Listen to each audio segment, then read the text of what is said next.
میں آپ کو بتاؤں کہ مرحوم کے انتقال کے بعد میں خاموشی سے ان کے گھر گیا، ان کے والد صاحب سے، والدہ سے، ان کی بہن سے، چچا سے میں نے ملاقات، اور اس میں انہوں نے اپنی گزارشات میرے سامنے رکھی کہ ان کی کیا اعتراضات ہیں پولیس کی تفتیش کے اوپر۔ ان کا ماننا یہ تھا کہ یہ سوسائڈ کا کیس نہیں ہے اور پولیس سوسائڈ کی طرف سوچ رہی ہے۔ میں نے ان کو اس بات کی یقین دہانی کرائی کہ جو بھی ان کے ذہن میں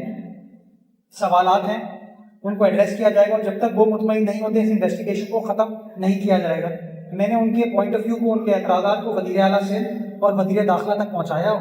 اور انہوں نے اس بات کی یقین دہانی کرائی کہ حکومت کا اس کے اندر کوئی انٹرسٹ نہیں ہے۔ حکومت چاہتی ہے شفاف، غیر جانبدار اس کی تحقیقات ہو، اس کی انویسٹیگیشن ہو، اور یہ قتل ہے، سوسائڈ ہے، کہ جو بھی محرکات ہیں وہ پبلک کے سامنے آنے کی ضرورت ہے۔ اور ایک بار پھر میں آپ کو اس بات کی یقین دہانی کراتا ہوں کہ کل کی پوسٹ مارٹم رپورٹ کے بعد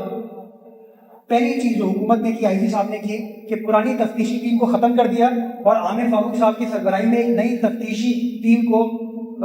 کانسٹیٹیوٹ کیا جو کہ اب اس کی تحقیقات کرے گی، تفتیش کرے گی۔ میں ایک بار پھر آپ کو اس بات کو ریٹریٹ کرنا چاہتا ہوں، دہرانا چاہتا ہوں کہ پہلا حق اس فیملی کا ہے،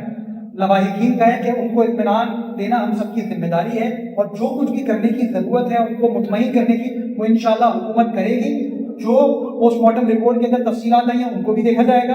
اور جو فیکٹرز ہیں ان کو بھی دیکھا جائے گا۔ اس کے بعد جو انویسٹیگیشن فائنلائز ہوگی وہ انویسٹیگیشن کی تفصیلات آپ کے سامنے رکھ دی جائے گی۔ پولیس کل کی آٹوپسی رپورٹ سے پہلے تک سوسائڈ کی طرف دیکھ رہی تھی۔ اب کل کی رپورٹ میں چونکہ دو بڑے اہم پوائنٹس آئے ہیں، ایک کہ گولی غالباً پیچھے سے لگی ہے، اور دوسرا یہ کہ ان کی باڈی پر شاید تشدد کے نشانات تھے۔ تو ان دونوں فیکٹرز کو جو نئی تفتیشی ٹیم ہے، تحقیقاتی ٹیم ہے، انویسٹیگیٹ کرے گی، اور جو قانون کے مطابق رپورٹ بنتی ہے اس کو فائنلائز کریں گے۔ فیملی کو مطمئن کیا جائے گا۔ میں اس بات کی آپ کو یقین دہانی کراتا ہوں کسی چیز کو پردہ نہیں ڈالا جائے گا، کسی چیز کو چھپایا نہیں جائے گا، اور جس کسی نے بھی شفاف کام کیا ہے انشاءاللہ اس کو قانون کے دائرے میں لے کر آئے گا۔